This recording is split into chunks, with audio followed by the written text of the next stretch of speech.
الحمدللہ رب العالمین والصلاة والسلام علی سید الانبیاء والمرسلین وعلی آلہ واصحابہ وبارک وسلم اجمعین۔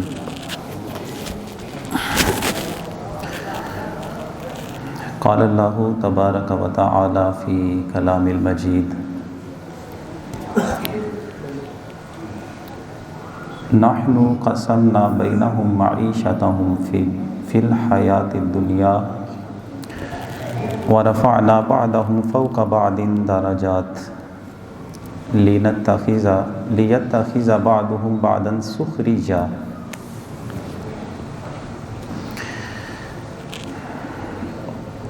وقال رسول اللہ صلی اللہ علیہ وسلم: طلب کسب الحلال فریدۃ بعد الفریدہ۔ وقال فی مقام آخر: القاسب حبیب اللہ۔ صدق اللہ العظیم و صدق رسولہ النبی الکریم۔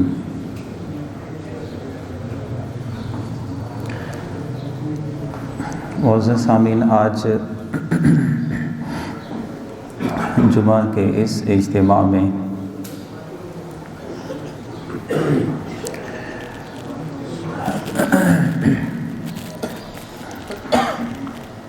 ہم اس موضوع پہ کچھ دینی احکامات سمجھنے کی سعادت حاصل کریں گے کہ ہم میں سے ہر شخص کا تعلق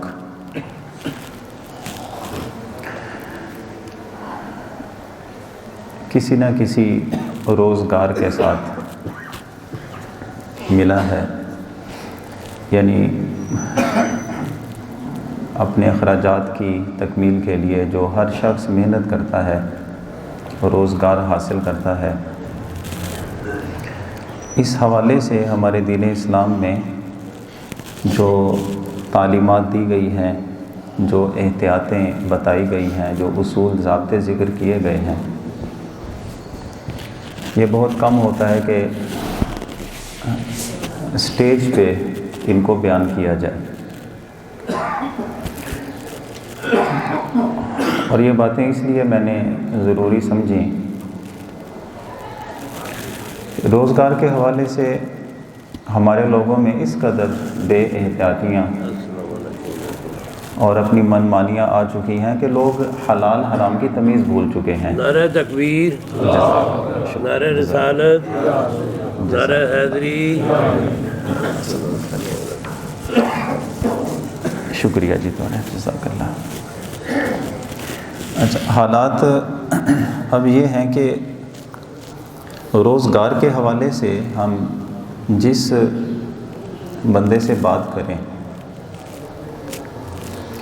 اور اسے احساس دلانے کی اگر کوشش کی جائے کہ میاں یہ کام ناجائز ہے یا یہ کام حرام ہے، آگے سے مختلف جوابات ہیں کہ سارے کر دیں جی، میں کلا کرن ڈیا، یا میرے کرنے سے ہی سارا نظام خراب ہوتا ہے، یا مولوی صاحب تسی دعا کریا کرو بس۔ تو ماہ رمضان میں نے یہ موضوع جو رکھا ہے وہ اس لیے کہ ہو سکتا ہے کہ اس ماہ مقدس کے احترام میں ہمارے وہ لوگ جو ناجائز طریقہ کار کے ساتھ روزگار حاصل کرتے ہیں یا تنخواہ لیتے ہیں، شاید اس ماہ مقدس کے احترام میں ان لوگوں کو احساس ہو جائے، اور اسی ضمن میں جو قرآن اور سنت کی تعلیمات ہیں میرے لیے یا آپ کے لیے، وہ بھی ہمیں سمجھ آ جائیں۔ سورہ زخرف کی ایک آیت مبارکہ کا حصہ میں نے آپ کے سامنے تلاوت کیا اور 2 حدیثیں پیش کی ہیں۔ اب ان کا ترجمہ سن لیتے ہیں اور اس کے بعد پھر جو تعلیمات ہیں انشاءاللہ وہ بھی ہم سمجھتے ہیں۔ اللہ جل شانہ نے ارشاد فرمایا: نحن قسمنا بینہم معیشتہم فی الحیاۃ الدنیا۔ اس دنیا کی زندگی میں ہم نے تمہارا جو روزگار ہے، معیشت ہے، یہ ہم نے بانٹ دیا ہے، تقسیم کر دیا ہے۔ وَرَفَعْنَا بَعْضَهُمْ فَوْقَ بَعْضٍ دَرَجَاتٍ، اور اس طرح تقسیم کیا ہے کہ کچھ لوگوں کو مقام اور مرتبے کے لحاظ سے بعض دوسرے لوگوں پر ہم نے بلندی دی ہے، انہیں فوقیت دے دی ہے۔ جسے آپ کہتے ہیں کہ کچھ محکمے قائم کر دیے، اور کچھ لوگ ایسے ہیں کہ ان محکموں کے مالک بنا دیے، کچھ لوگ ایسے ہیں کہ محکموں کے ملازم بن گئے۔ اب ان کی ضرورتیں ایک دوسرے کے ساتھ ملی ہوئی ہیں نا، دونوں ایک دوسرے کے محتاج ہیں۔ جس کے پاس مال دولت ہے اور فیکٹری لگا لی اس نے، کوئی بھی اس نے بڑا پروجیکٹ ہے شروع کر لیا، اب ظاہر کام تو خود نہیں کر سکتا، اس کام کے معاملے میں وہ جو کاریگر ہیں، ملازم ہیں، ان کا وہ محتاج ہوتا ہے۔ اور جن لوگوں کو ہنر آتا ہے، ضروری نہیں ہے کہ ہر بندے کے پاس جو کاریگر ہے، ماہر ہے، ہنرمند ہے، تو اس کے پاس سرمایہ بھی ہو۔ اب ڈیفینیٹلی وہ اپنی ضروریات پوری کرنے کے لیے کسی کی ملازمت کا وہ محتاج ہے۔ تو یوں اللہ جل شانہ نے فرمایا کہ سارے انسانوں کو ہم نے ایک دوسرے کا ضرورت مند بنا دیا۔ اور آگے ارشاد فرمایا لِيَتَّخِذَ بَعْضُهُمْ بَعْضًا سُخْرِيًّا، تاکہ تمہارے بعض لوگوں کو دوسروں پر فوقیت مل جائے۔ یہ وہ دستور ہے دنیا کا جو اللہ جل شانہ نے بیان فرمایا، یعنی اس میں سرمایہ دار بھی ہیں اور اس میں فقراء یعنی غریب لوگ بھی ہیں۔ سرمایہ دار وہ اپنا سرمایہ ان فقراء کے لیے رکھیں کیونکہ وہ کام کاج کروائیں گے، اور جو فقراء ہیں وہ اپنی صلاحیتیں، فقراء سے مراد یہ مانگنے والے یا بھکاری نہیں، فقراء جو صاحب حیثیت نہیں ہیں، تو جن کے پاس ہنر ہے، جو کچھ کام کر سکتے ہیں، تو وہ لوگ اپنی اس محنت کے عوض میں اگر وہ مال طلب کرتے ہیں، تنخواہ طلب کرتے ہیں، تو بالکل ٹھیک ہے۔ محنت دو طرح کی ہوتی ہے، ایک جسمانی محنت ہوتی ہے، جیسے بندہ فزیکل جا کے کوئی کام کرتا ہے، اس کا معاوضہ لینا بالکل ٹھیک ہے، جائز ہے۔ اور کچھ محنتیں ہوتی ہیں کہ وہاں پر آپ کو جسمانی مشقت نہیں ہے، وہ آپ کی ذہنی صلاحیت پہ ہوتا ہے، جیسے کمپیوٹر کے کام ہیں، حساب کتاب آپ نے کرنا ہوتا ہے، یا بلڈنگ کے جو بنائے جاتے ہیں، نقشہ جات بنائے جاتے ہیں۔ تو چاہے آپ کی جسمانی مشقت ہو، محنت ہو، چاہے آپ کی ذہنی مشقت ہو، دونوں کا معاوضہ رکھنا اور دونوں کو صلاحیتیں، اپنی دونوں قسم کی صلاحیتیں یہ صرف کر کے اور اس کی اجرت لینا، یہ بالکل ٹھیک ہے۔ قرآن عزیز نے جو اشارہ کیا ہے وہ اشارہ بھی اسی طرف ہے کہ ہم نے معیشت کو اس طرح بانٹ دیا ہے کہ ایک دوسرے کا لوگوں کو ضرورت مند بنا دیا۔ جسمانی مشقت چاہے ذہنی مشقت، یہ دونوں قسم کی مشقت کر کے جو بندہ معاوضہ طلب کرتا ہے اور جو اس کے ذمے کام لگایا جاتا ہے وہ کام پورا کر دے، تو حضور سید عالم صلی اللہ علیہ وسلم نے اسی طرف اشارہ فرمایا، طلب و کسب الحلال فریدۃ بعد الفریدہ، یہ جو تمہارے لیے فرض عبادات مقرر کی گئی ہیں نماز کی صورت میں، روزے کی صورت میں، زکوٰۃ کی صورت میں، حج کی صورت میں، تو ان اللہ کی عبادتیں جو فرض ہیں، ان فرائض کے بعد دنیا کے معاملات میں تمہارے لیے سب سے جو پہلا فرض ہے وہ اپنی روزی حاصل کرنے کا فرض ہے۔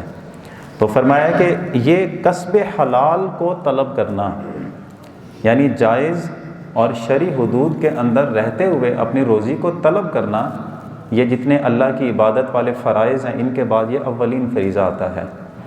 اور اسی کے بارے میں حضور صلی اللہ علیہ وسلم نے ارشاد فرمایا، جو دوسری حدیث میں نے پیش کی، القاسب حبیب اللہ، محنت کر کے روزی کمانے والا یہ اللہ کا محبوب ہے۔ ٹھیک ہے، دیکھیں آپ، محنت مزدوری یہ تو ہر بندے نے کرنی ہے، ہر بندہ ضرورت مند ہے اپنے اخراجات کو پورا کرنے کے لیے، وہ سرمایہ اس کے پاس ہوگا، مال ہوگا، لیکن جو اپنی محنت کرتا ہے، چاہے وہ جسمانی محنت ہو، چاہے وہ اس کی ذہنی محنت ہو، جیسی بھی اس کے اندر صلاحیتیں ہیں، ان صلاحیتوں کو بروئے کار لاتے ہوئے جو بندہ اس کا معاوضہ لیتا ہے، اجرت طلب کرتا ہے، اور اس میں حلال حرام کی تمیز رکھتے ہوئے جو روزگار حاصل کرتا ہے، اللہ کے محبوب صلی اللہ تعالیٰ علیہ وسلم نے ارشاد فرمایا کہ القاسب حبیب اللہ، وہ اللہ کا محبوب بندہ ہے۔ اور ایک حدیث میں یہ بھی ارشاد فرمایا کہ جو بندہ رزق حلال کی تلاش میں نکلتا ہے اور بعض اوقات ایسے مقام پہ کھڑا ہوتا ہے جسے دنیا کی نگاہ سے دیکھیں تو وہ ذلت کا مقام ہے، لیکن وہ اس جگہ پہ بھی جا کے کھڑا ہو جاتا ہے اس لیے کہ وہ چاہتا ہے کہ میرے پاس جو رزق آئے تو وہ رزق حلال ہی ہونا چاہیے۔ تو حضور صلی اللہ علیہ وسلم نے ارشاد فرمایا کہ اللہ اس کے سینے میں اپنی طرف سے حکمتیں انڈیل دیتا ہے، حکمتیں ڈال دیتا ہے۔ اس کا مطلب کیا ہے کہ وہ دین کی اور کائنات کی ان گہرائیوں کو سمجھنے لگتا ہے جو عام بندہ نہیں سمجھ سکتا۔ یہ نولکھا بازار ہے، قریب ہی ہے، اس کے اندر ہی چلے جائیں تو ایک نبی بخش حلوائی کی دکان ہوتی تھی، نبی بخش نام کا تھا۔ وہ زردہ لگایا کرتا تھا، سادہ سا آدمی جیسے عام محلے دار آدمی ہے، نمازیں پڑھ لیں اور روزے رکھ لیے، اور اس کے بعد کیا ہے کہ کوئی زیادہ پڑھا لکھا نہیں تھا، وہ زردے کی صرف اس نے دکان لگانی۔ اس نے طے کیا ہوا تھا کہ جتنی رقم میں نے خرچ کر کے یہ لگایا ہے بس اس کا مجھے وہی بدل مل جائے، جو میں نے لگایا وہ مجھے وصول ہو جائے، اور آج کے دن کی میری ضرورت یہ ہے اتنا منافع مجھے مل جائے، باقی سارا وہ یوں ہی اللہ کی راہ میں غریب لوگوں کو فری میں تقسیم کر دیا کرتا تھا۔ اچھا اب کوئی زیادہ، لیکن اس کے اندر یہ چاہت تھی، اس کے اندر یہی ایک جسے حرص کہتے ہیں، دین کی حرص، وہ سمجھنا چاہتا تھا کہ یہ رزق حلال کی جو باتیں ساری کی جاتی ہیں تو اس کا آخر بندے کو عوض کیا ملتا ہے؟ اللہ کی طرف سے۔ تو اللہ کی طرف سے اس کو یہ پھر عوض ملا، ایک تو دنیا کا معاوضہ ہوتا ہے نا، ایک اللہ کی بارگاہ میں خلوص دل کے ساتھ جو بندہ اس کا حکم مان لیتا ہے، اس کو عوض یہ ملا کہ اللہ نے اس کو یہ صلاحیت عطا فرمائی کہ اس نے پنجابی میں قرآن پاک کی تفسیر لکھی ہے اور اسے علماء نے قبول بھی کیا ہے۔ یہ وہ حکمتیں ہیں جو اللہ رب العزت اس بندے کو عطا فرما دیتا ہے، اگرچہ وہ سادہ زندگی گزارنے والا کیوں نہ ہو۔ تو اس لیے حلال کی طلب یہ ہمارے اولین ہمارے فرائض میں شامل ہے، اس کو پیش نظر رکھنا بہت ضروری ہے۔ اب کچھ احکامات میں عرض کر دوں کہ ہماری جو دنیا، میں نے پہلے عرض کیا نا قرآن عزیز کی آیت کریمہ کی روح سے، یہ دنیا کا جو نظام ہے اللہ تعالیٰ نے ضرورتیں ایک دوسرے کے ساتھ وابستہ کر دی ہیں۔ ہمیں جو سرمایہ دار ہیں، کام زیادہ پھیل جاتا ہے، اب ایک ہی آدمی تو سارا وہ کام نہیں سنبھال سکتا، ڈیفینیٹلی اسے ملازم رکھنے پڑتے ہیں۔ اب دونوں قسم کے لوگ آ گئے، وہ جس نے سرمایہ لگایا اس کے پاس سرمایہ ہے، وہ آدمی ضرورت مند ہے اپنے ورکرز کا، وہ کاریگر کا، ہنرمند آدمی ہے، اس کا یہ محتاج ہے، اور وہ جو کام کرنے کے لیے آیا اب وہ اس کا محتاج ہے کیونکہ اس کے پاس مال دولت ہے اور اس کے پاس محنت اور اس کے پاس کاریگری ہے اور ہنرمندی دوسرے بندے کے پاس ہے۔ تو دین اسلام نے جیسے بہت سارے باقی معاملات میں دین اسلام نے اپنی تعلیمات پیش کی ہیں، جیسے نماز آپ نے کیسے پڑھنی ہے مستقل طریقہ بتایا ہے، روزے کے احکامات کیا ہیں مستقل اللہ جل شانہ نے سنت مطہرہ میں ہمارے لیے تعلیمات ملتی ہیں۔ ایسے ہی زندگی کے دیگر معاملات ہیں، ہر معاملے میں دین اسلام ہمیں رہنمائی کرتا ہے۔ تو یہ جو معیشت کا معاملہ ہے اس میں بھی ہمارے دین اسلام نے بڑی کلیئر الفاظ میں ہمیں رہنمائی عطا فرمائی ہے، صرف میں نے اور آپ نے اس کو سمجھنا ہے۔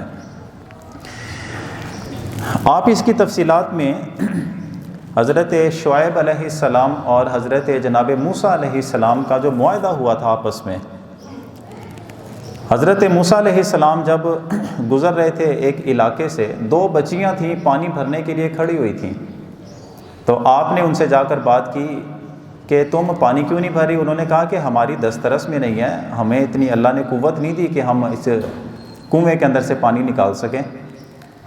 اتفاق سے کنویں کے ساتھ بڑا ایک پتھر رکھا ہوا تھا، 10 لوگ مل کے اسے اٹھاتے تھے اور کنویں کا ڈھکن بنا ہوا تھا، کھل جاتا تھا، پھر 10 لوگ اٹھا کے پھر اس کے اوپر ڈال دیتے تھے۔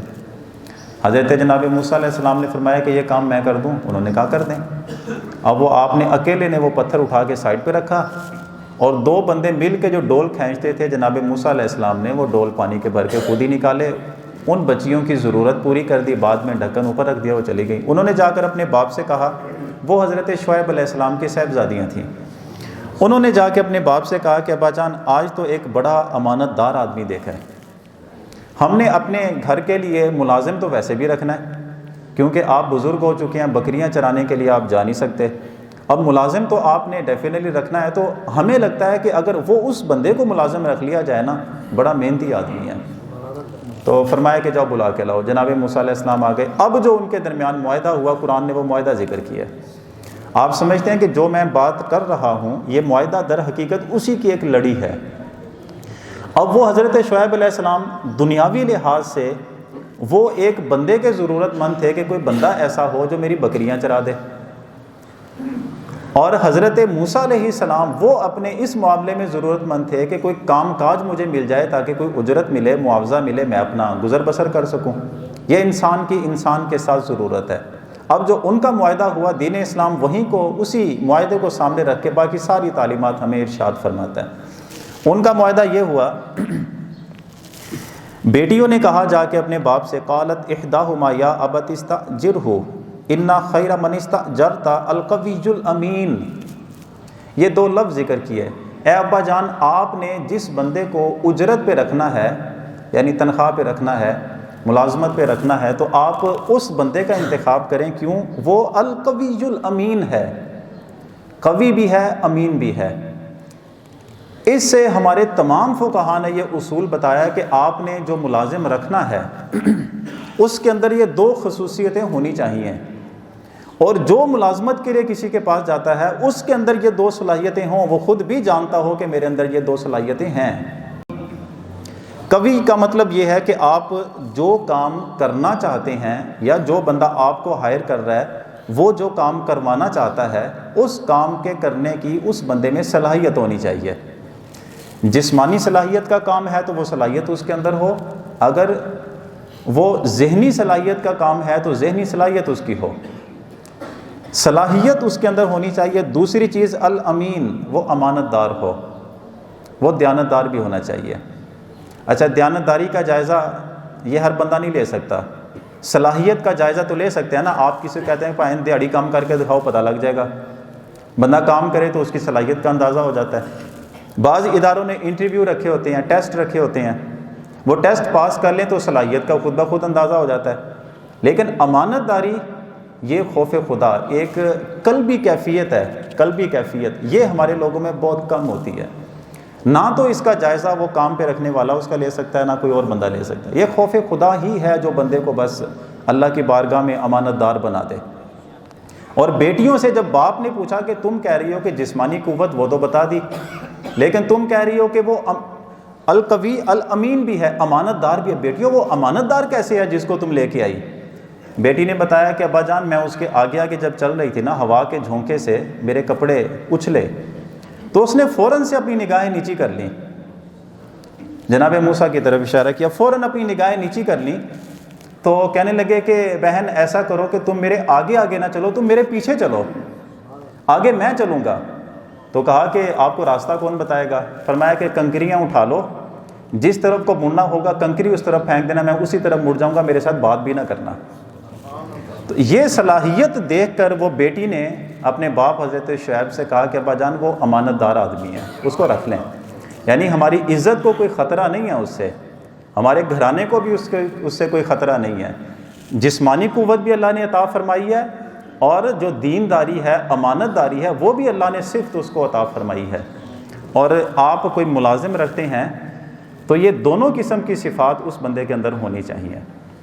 اچھا، اس کے اندر اب میں ایک چیز عرض کر دوں ساتھ ہی، صلاحیتیں جانچنے کے لیے ہمارے ہاں کیا ہوتا ہے، نوکریاں اگر کرنی ہیں تو بعض اوقات وہ ڈگری چیک کر لی جاتی ہے، ٹیسٹ پاس کرنے ہوتے ہیں، انٹرویو لینا ہوتا ہے۔ اس معاملے میں آپ لازمی طور پہ یہ بات رکھیے گا، صلاحیت کو چیک کرنے کے لیے جو ہمارے معیار بنا ہوتا ہے اس معیار کا لحاظ رکھنا بہت ضروری ہے۔ یعنی انٹری ٹیسٹ ہے، ایک بندہ انٹری ٹیسٹ میں نقل لگا لیتا ہے، نقل لگا لیتا ہے، یا وہ رشوت وہاں پہ پیش کر دیتا ہے، وہ اپنا تعلق پیش کر دیتا ہے۔ کیا ہے کہ ٹیسٹ پاس ہو گیا، صلاحیت کا جتنا بھی ایک انہوں نے پروسیجر رکھا ہوتا ہے، بندہ اس صلاحیت کے معیار پہ پورا اتر گیا کیونکہ رپورٹ بتا رہی ہے کہ بالکل ٹھیک ہے، لیکن اس بندے نے کیا کیا کہ اس کے اندر تعلق استعمال کر لیا اپنی صلاحیت دکھانے کے لیے، اس کے اندر رشوت اس نے ڈال دی، اس کے اندر اپنا کیا نقل لگا لی اس نے۔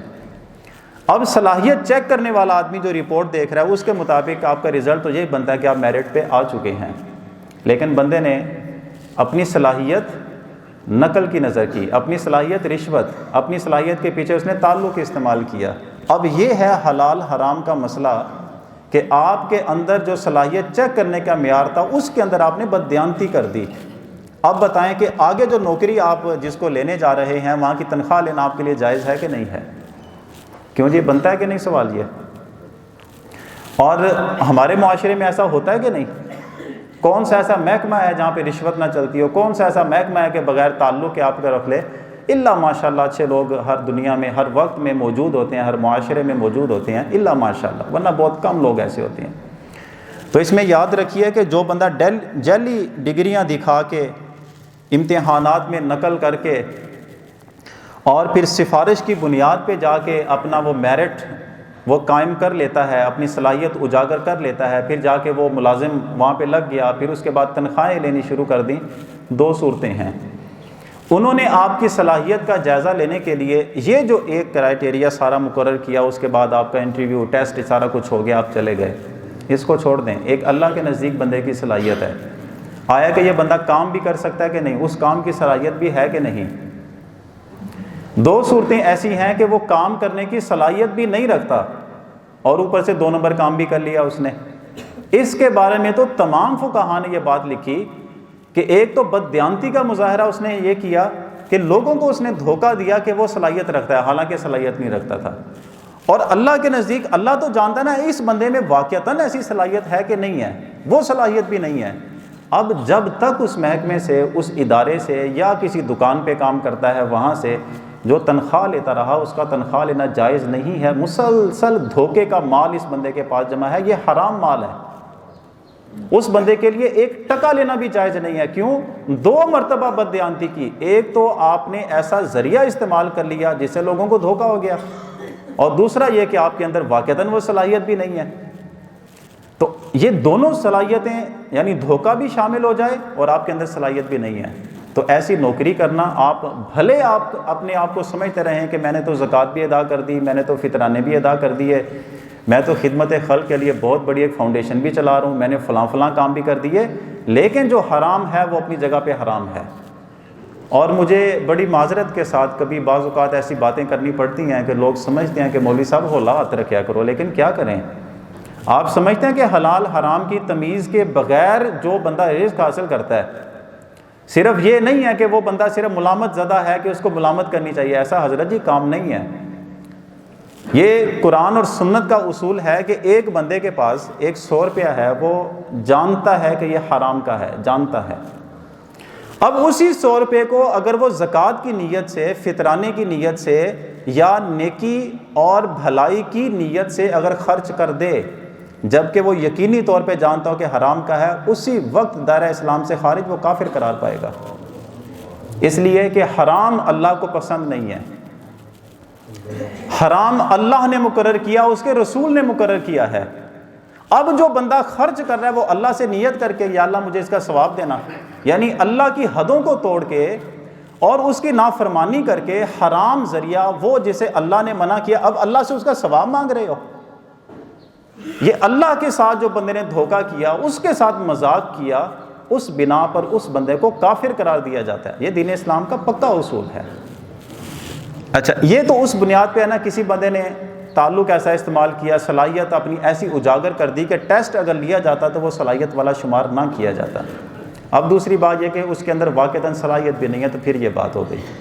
اور اگر بندے نے نقل کی بنیاد پہ، جعلی ڈگری کی بنیاد پہ اپروچ وہاں پہ حاصل کر لی، پہنچ گیا، لیکن اس بندے کے اندر صلاحیت ہے، اگرچہ ٹیسٹ کے سارے مراحل سے گزرتا تو وہ صلاحیت اس کی معلوم نہ ہوتی، فیل ہو جاتا، لیکن جب پہنچ گیا ہے، اس کام کرنے کی صلاحیت ہے، اس کام کو جانتا ہے، ہنر اس کے اندر ہے، پھر کیا ہے کہ اس چیز کی کہ جو اس نے لوگوں کو دھوکہ دیا اور انٹری ٹیسٹ پاس کر کے سفارش کروا کے آگے نکل گیا، اس کی تو اللہ کی بارگاہ میں وہ معافی مانگے، اس کی معافی مانگے کہ یا اللہ مجھے یہ طریقہ استعمال نہیں کرنا چاہیے تھا۔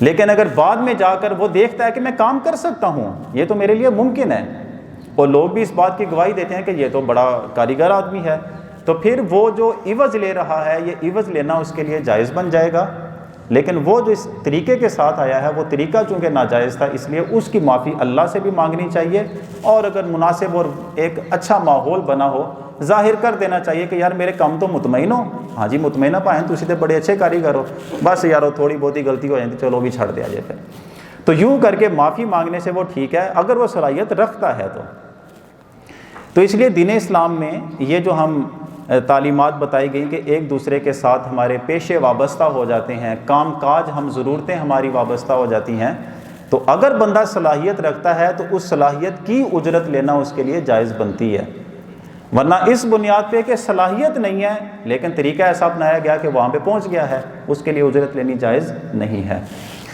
اچھا ایک اور میں اس میں دین اسلام کا جو اصول ہے کہ جب آپ کسی کو ہائر کرتے ہیں کسی کام کاج کے لیے، وہ چاہے وقتی کام ہو چاہے پرماننٹ کوئی کام ہو، وقتی کام جیسے الیکٹریشین کا کام کروانا ہوتا ہے، ہم کسی کو ملازمت پہ یعنی وقتی کام کے لیے گھر بلا لیتے ہیں، گاڑی کی آپ نے مرمت کروانی ہے، اس میں آپ ایک چیز یاد رکھیں، اس کا ہماری زندگی میں بہت بڑا عمل دخل ہے۔ آپ کسی کو کوئی بھی کام سونپ رہے ہیں، اس کے اوپر معاوضہ دینا چاہتے ہیں، دو کام لازمی ہوتے ہیں۔ پہلی چیز آپ نے کام لینا کتنا ہے، کیا کام کتنا ہے، کون سا کام ہے، کتنے وقت وہ آپ اس سے کام لینا چاہتے ہیں، ایک چیز، اور اس کے بدلے میں آپ اس کو معاوضہ کیا دیں گے۔ ہر چیز کو اسی طرح کلیئر کرنا جیسے آپ ایک لفظ بولتے ہوئے دوسرے کے سامنے لفظ پورے کرتے ہیں تاکہ دوسرے کو سمجھ آ جائے، کون سا کام ہے، کتنے وقت کا ہے، اسے طے کیا جائے گا، پھر جو اس کی اجرت بنتی ہے آپ کو گھنٹے کے حساب سے دیا جائے گا، مہینے کے حساب سے دیا جائے گا، یا آپ کو کام کے حساب سے دیا جائے گا، ہر چیز کو کلیئر کرنا، اور اس میں کوئی ایسی پوشیدہ بات نہیں رکھی جائے گی کہ اس کو سوچنا پڑے یا اس کو سوچنا پڑے، وہ کسی بہام میں چلا جائے یا یہ بندہ کسی بہام میں چلا جائے۔ مثال کے طور پہ آپ نے الیکٹریشین کا کام گھر میں کروانا ہے، کسی بندے کو کاریگر کو بلا لیا، یہ ملازمت کا ایک طریقہ ہے، وقتی ملازمت اسے کہتے ہیں۔ آپ اسے بتائیں گے کتنے بٹن خراب ہیں، اتنے بٹن خراب ہیں، یہ پنکھا ہے، آیا کہ نیا پنکھا لگانا ہے، اس کو مرمت کرنا ہے، تار کتنی ڈالنی ہے، یہ سارے کام کا جائزہ لے کے اس کے بعد آپ بتائیں گے بھائی جان یہ سارا کام ہے، اب بتائیں آپ اس کا معاوضہ کیا لیں گے، وہ معاوضہ بھی طے کر لیں، پھر ٹھیک ہے، مطلب وہ معاوضہ زیادہ لیتا ہے کم لیتا ہے، آپ سمجھدار آدمی ہیں، آپ اسی کا جائزہ کسی اور کاریگر سے لے لیں، بعد میں یہ بات نہیں کریں کہ میرے کو زیادہ پیسے لے گیا، آپ جائزہ لے لیں، اس سے پوچھ لیں کہ آپ کیا لیں گے۔ اچھا اسی طرح گاڑی آپ ٹیوننگ کروانے گئے، مرمت کروانے گئے، آپ اسے کام سارا دکھا لیں، اس کے بعد کہیں کہ آپ اس کے عوض میں کیا لیں گے، آپ طے کر لیں اس کے ساتھ۔ حضرت جی بہت بڑی غلطیاں ہمارے سامنے کیا آتی ہیں، غلطی یہ آتی ہے پین اے گھر دا کام کرنا ہے، دیکھات ہے، اچھا پیسے کنے، وہ چھوڑو جی تواڈے کولوں کے پیسے منگنے ہن اسی، مروت میں آ کے وہ دین اسلام کی تعلیم توڑ دی جاتی ہے، جو ہمارے اصول ہے اس اصول کو سامنے نہیں رکھا جاتا، مروت میں آ کے او پائن چھڈو اے کوئی گل ہے تواڈی جو کر دیں گے، بعد میں کیا کیا اس نے بل بنا کے دے دیا، اتنا اتنا بل ہے، یہ میری کاریگری، اور یہ اب بندہ کہتا ہے یار اے کی کیتا ہے، اے لوٹ مار شروع کیتی ہے نے۔ یا اگر بندہ اس کو دے دے کہ اچھا تو مطلب کم کر یار تینوں اسی خوش کر دیں گے، اس نے کام کر دیا، بعد میں آپ نے اپنی مرضی سے اس کو اتنے دے دیے، وہ دوسروں سے جا کر کہہ رہا ہے کہ جا ایوے کو محنت زیادتی ہو گئی، میں بھرا سمجھ کے کام کرتا، انہیں جناب ہے کام کرتا میرے نال۔ اب دو نقصان اس میں ہوتے ہیں، دینی نقصان بھی ہو گیا، معاشرتی نقصان بھی ہو گیا۔ دینی نقصان یہ ہوا کہ آپ جب طے نہیں کرتے دین اسلام کا اصول توڑ دیتے ہیں، دینی نقصان یہ ہوا کہ آپ ہر ملنے والے بندے سے اس بندے کی برائی بیان کریں گے، غیبت کریں گے، اور دنیاوی نقصان یہ ہوا کہ جو جس کا حق بنتا تھا وہ اس کو حق نہیں ملا۔ اور یہ کب ہوتا ہے؟ جب تعلق بنا ہوتا ہے۔ بھئی تعلق جب بنا ہوتا ہے تو تعلق قائم رکھنے کے کیا دین اسلام نے اصول ضابطے نہیں بتائے؟ حضرت علی رضی اللہ تعالیٰ عنہ نے محض ایک خاتون کی، اس نے وہ اینٹیں، اس نے وہ مٹی کے ڈھیلے اکٹھے کر کے رکھے ہوئے تھے، اور اس کو اب کوئی بندہ چاہیے تھا پانی بھر کے دے، وہ گارا بنا کے بعد میں لپائی کر دے اپنے گھر کی، تو حضرت علی رضی اللہ تعالیٰ عنہ گئے، آپ نے پوچھا کہ مائی کیا کرنا ہے؟ اس نے کہا کہ پانی کے ڈول چاہیے، کتنے؟ کہا کہ جتنے کا گارا بن جائے۔ آپ نے فرمایا کہ اجرت میرے ساتھ طے کرو، اس نے کہا کہ ایک ڈول کی ایک کھجور ملے گی۔ حضرت علی رضی اللہ تعالیٰ عنہ نے 16 ڈول بھر کے دیے، فرمایا کہ مائی لاؤ 16 کھجوریں مجھے دو اب۔ یعنی اس میں کوئی قباحت والی بات ہے؟ شرم تو اس بات میں ہونی چاہیے کہ اگر ہم طے نہیں کریں گے تو بعد میں نقصان ہو جائے گا. لوگ شرم اس میں کرتے ہیں کہ یار ہم بھرا بنے ایندے نال طے کریں گے چنگا لگتا ہے بندہ. بھائی چنگے لگن کو آپ کیا دیکھیں, دین اسلام کا جب اصول ہے کہ جتنا کام ہے اس کو پہلے طے کر لیا جائے, جتنے وقت کا کام ہے اسے بھی طے کر لیا جائے, اس کی اجرت بھی طے کر لی جائے. کیوں؟ دین اسلام چاہتا ہے کہ مسلمان سارے بھائی بھائی قرار دیے گئے ہیں, ان کے اندر اس مال دنیا کی وجہ سے کوئی تنازع نہیں ہونا چاہیے. مسلمان دل کا صاف مسلمان ہو, کسی کے بارے میں اس کے دل میں بغض نہ ہو, اس کے دل میں کسی کے بارے میں نفرت نہ ہو, کوئی ایسا ماحول نہ ہو کہ دوسرے کے سامنے جائے تو شرمندہ ہو جائے. اس کے لیے ضروری یہ ہے کہ یہ جو تقاضے بتائے جاتے ہیں ان تقاضوں کو ہم پورا کرنے لگ جائیں. تو اس لیے یہ شرعی معاملات کو سامنے رکھیں گے, زندگی بڑی آسان ہو جائے گی. اس کے بعد جو ہم کمائی کریں گے, جو ذریعہ استعمال کریں گے, وہ بھی ہمارے لیے جائز اور ایک مناسب ذریعہ ہو جائے گا. اچھا, پھر اس میں ایک چیز میں چلیں سر راہ یہ بھی عرض کر دیتا ہوں, جو کام جس کے ذمے لگایا جاتا ہے اس کام کو پورا کرنا اس کی ذمہ داری ہے. اگر وہ پورا نہیں کرتا تو اس کا عوض لینا اس بندے کے لیے جائز نہیں ہوتا. یہاں پر ہمارے جو عام طور پہ ملازمت میں 3 قسم کے شعبے بنائے جاتے ہیں. ایک مزدور کا شعبہ ہوتا ہے. مزدور یعنی آپ کنسٹرکشن کے لیے کسی کو ہائر کر لیتے ہیں, یا آپ وقتی کام جیسے گھر کی مرمت ہے, یا آپ الیکٹریشین ہے, گاڑی کی مرمت ہے, یہ ایک وقتی طور پہ آپ کچھ دیر کے لیے کوئی ملازم ہائر کر لیتے ہیں. دوسرا ملازم وہ ہوتا ہے کہ جو نجی کسی کمپنی کا ملازم ہوتا ہے. تیسرا وہ سرکاری ملازم ہوتا ہے. اچھا, جہاں پہ بندے کو اپنے کام کاج نہیں کرتا, کام پورا نہیں کیا, یا بددیانتی اس کے اندر کر دی, جس طرح کام کرنا چاہیے تھا ویسے بندے نے کیا نہیں ہے, اور دوسرے کو دکھا دیا کہ یہ دیکھیں جی میں نے آپ کا کام پورا کر دیا. اب دیکھیں شعبے کے لحاظ سے اب اس نے غلطی تو کر دی نا, کام پورا نہیں کیا جو کہ طے ہو چکا تھا, اب اس کا معاوضہ لینا بھی جائز نہیں ہے. شعبے میں فرق ہے, اور اس کے بعد آپ سنیے کہ نقصان کتنا بڑا ہوتا ہے. اگر تو بندہ وقتی طور پہ کسی کا ملازم ہے, یعنی گاڑی کی مرمت یا الیکٹریشین کا کام کوئی بھی, اس میں اگر کوئی خامی ہو گئی تو بندہ کہہ سکتا ہے نا کہ پائن اور تھوڑی سی غلطی ہو گئی یار, بندہ کہتا ہے چل یار کوئی نہیں پھر کی ہویا, ازالہ ہو گیا. اب اس کے لیے معاوضہ لینا جائز ہے, کیونکہ جس نے کام پہ رکھا تھا اپنی خوشی سے اس نے دے دیا. نجی کمپنی ہے, اگر وہ اپنے باس سے مل کے اس سے کہتا ہے کہ تھوڑی جی غلطی ہوگی بس مینوں چھڑ دیا جائے, کہنا چل کوئی نہیں یار خیر ہے, اس نے چھوڑ دیا, وہ بھی ازالہ ہو گیا, اس کا تنخواہ لینا معاوضہ لینا جائز ہو گیا. لیکن جو سرکاری ملازم ہے وہ کیا کرے گا؟ وہ اگر ازالہ کرنا چاہتا ہے اپنی اس کوتاہی کا, وہ سوری مجھے معاف کر دیں وہ غلطی ہو گئی, کس سے کہے گا؟ اپنا جو سوئی مینیجر لگا ہوا ہے اس سے کہے گا. چلیں اس نے کہا کہ میں نے چل کوئی نہیں چھاڑ یار پھر کی ہویا, چلیں اس نے بھی کہہ دیا, محکمہ اس کے باپ کا محکمہ ہے, یہ تو سرکاری محکمہ ہے. چلیں جی وہاں سے بات چلی گئی اوپر ڈائریکٹر کے پاس, اس نے بھی کہا چل کوئی نہیں خیر ہے پتر چھاڑ پھر کی ہویا, وہ تیرے باپ کا محکمہ ہے, تو نے کہا کوئی گل نہیں. بات چلے گی پارلیمنٹ تک, کیونکہ محکمے بنانا, سارے اصول ضابطے بنانا اس کا کام ہے. اب سرکاری ملازم کس بندے کے پاس جا کے اپنا ازالہ کروائے گا؟ اس لیے شروع میں آ جائیں. دین اسلام نے جو حکم دیا ہے کہ جتنا کام کر سکتے ہو اتنا ہی کام اپنے ذمہ لینا. جو کام تو نے نہیں کیا اس کا معاوضہ تیرے لیے جائز ہی نہیں ہے, حلال نہیں ہے, وہ لینا تیرے لیے جائز نہیں ہے. اب کیا کرے گا بندہ؟ اس لیے حلال حرام کے ضابطوں کو چھوڑ کے اگر زندگی گزاریں گے, ایک ایک قدم پہ آپ کے لیے مشکل ہے. میں جب یہ سنتا ہوں نا کہ مجموعی طور پہ ساری قوم دعائیں کر رہی ہے, یا اللہ سیلاب والی صورتحال, یا اللہ سیلاب سے ابھی زمینیں ہماری ٹھیک نہیں ہوئی تھیں, چلیں بچی کھجی زمین پہ گندم ہم نے اگا دی, پھر بارشوں کا موسم, دعائیں قبول نہیں ہو رہی. دعائیں قبول نہ ہونے کا سبب کبھی آپ اس کو سمجھ کے دیکھیے گا, دین اسلام کی روح سے. جس قوم میں حلال و حرام کی تمیز ختم ہو جائے, اللہ کو کوئی پرواہ نہیں رہتی کہ وہ قوم اللہ سے کس قسم کی ضرورت مند ہے, وہ اللہ سے کیا دعائیں کر رہی ہے. من جملہ اس قوم کا یہ حال ہو جاتا ہے, اور جس میں ہم گھرے ہوئے ہیں.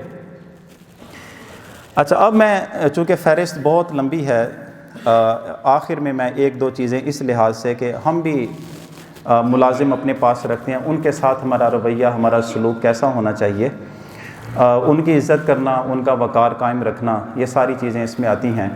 حضور سید عالم صلی اللہ علیہ وسلم نے اپنے وصال مبارک کے وقت آخری جو نصیحتیں ارشاد فرمائی تھیں, حضرت علی وہ آخری مرد ہیں جو حضور کے ساتھ ملاقات کر کے گئے تھے. تو حضرت علی کا ہاتھ پکڑا ہوا تھا حضور نے، اور آپ یہ نصیحت فرما رہے تھے، الصلاۃ وما ملکت ایمانکم، یا علی الصلاۃ وما ملکت ایمانکم، اے علی نمازوں کا ہمیشہ دھیان رکھنا، اور جو تمہارے ماتحت تمہارے ملازم ہیں ہمیشہ ان کا لحاظ رکھنا۔ یہ لفظ حضور نے اتنی مرتبہ ارشاد فرمائے، اتنی مرتبہ ارشاد فرمائے کہ زبان خشک ہو گئی۔ اس کے بعد حضور نے کسی کے ساتھ کلام نہیں فرمایا تھا۔ اپنے ماتحت لوگوں کے حقوق کا خیال رکھنا۔ اسی کو ایک اور حدیث طیبہ ہے جس میں حضور نے فرمایا کہ تمہارے جو خدمت گار ہو جاتے ہیں وہ اصل میں تمہارے بھائی ہیں۔ کیوں؟ تمہاری دونوں کی ضرورتیں ایک دوسرے کے ساتھ وابستہ ہیں نا۔ اگر تمہیں اپنے گھر کی نالی خود صحیح کرنی پڑتی تو کیا بنتا؟ اپنے کپڑے خود سلائی کرنے پڑتے کیا بنتا؟ کر لیتا۔ اپنی گاڑی خود مرمت کرنی پڑتی کیا کرتا؟ یہ تمہاری ضرورت اللہ نے ان کے ساتھ رکھ دی ہے۔ اب تمہاری ضرورت پوری کرنے کے لیے جو اللہ نے انتظام کیا ہے وہ تمہارا بھائی ہے۔ فرمایا کہ جو خود پہنتے ہو کوشش کرو اس کو بھی وہی پہناؤ، جو خود کھاتے ہو کوشش کرو کہ اس کو بھی وہی کھلاؤ۔ اور ارشاد فرمایا کہ اگر کوئی بندہ کام پورا کر لے لیکن جس نے کام کروایا اسے اجرت پوری نہ دے، اس کی کٹوتی کر لے، اصول ضابطے بنا لے کہ اگر لیٹ آئے پھر لیٹ آئے پھر لیٹ آئے، 3 دن لیٹ ہوئے تمہاری 1 دن کی کٹوتی کر لیں گے۔ یہ آپ کو کس نے حق دیا ہے کہ کام ایک بندے نے مکمل کر لیا، آپ تھوڑی سی غلطی کی وجہ سے آپ پورے دن کی تنخواہ کاٹ لیں؟ حضور صلی اللہ علیہ وسلم نے فرمایا کہ 3 قسم کے ایسے لوگ ہیں قیامت کے دن آئیں گے، میں ان کا دشمن بن کے ان کا سامنا کروں گا۔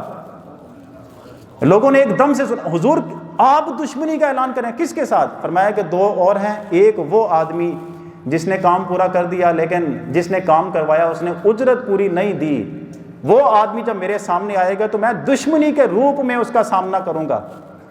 اب جس کے سامنے حضور دشمنی کا اظہار کر دیں، کہاں اس کی بخشش ہونی ہے؟ کہاں وہ جائے گا؟ کہاں وہ فریادیں کرے گا؟ اس لیے دونوں قسم کے جو لوگ ہیں ان دونوں کو اپنی اپنی حد میں رہنا چاہیے۔ کام کرنے والا دیانتداری کے ساتھ جتنا کام ذمہ لگایا خدا خوفی دل میں رکھتے ہوئے پورا کام رکھے، تاکہ جو اس کا معاوضہ ملتا ہے وہ اس کے لیے جائز اور حلال ہونا چاہیے۔ اور جو کام لینے والا آدمی ہے وہ ان کو حقیر نہ سمجھے، ان کی عزت، ان کا وقار، ان کے حقوق کا خیال، یہ ساری چیزوں کو پیش نظر رکھتے ہوئے جتنا معاوضہ بنتا ہے خدا خوفی رکھتے ہوئے اتنا معاوضہ ان کے حوالے کرتے۔ یہ دونوں طرف سے جب دیانتداری کا مظاہرہ ہوگا دیکھتے ہیں کتنا بہترین ہمارا معاشرہ ہو جائے گا۔ تو بہت ساری چیزیں اور بھی ہیں، میں نے اپنے درس میں بھی بیان کی تھی، وہ ریکارڈنگ کی صورت میں موجود ہے، ہمارے واٹس ایپ گروپ میں بھی وہ ساری جو ہماری بیانات کی ویڈیوز ہوتی ہیں وہ شیئر کر دی جاتی ہیں، وہاں سے لیجئے۔ تو جو تعلیمات احکامات ہم سمجھتے سیکھتے ہیں، اللہ تعالیٰ سے دعا ہے ساری زندگی یاد رکھ کے عمل پیرا ہونے کی توفیق عطا فرمائے۔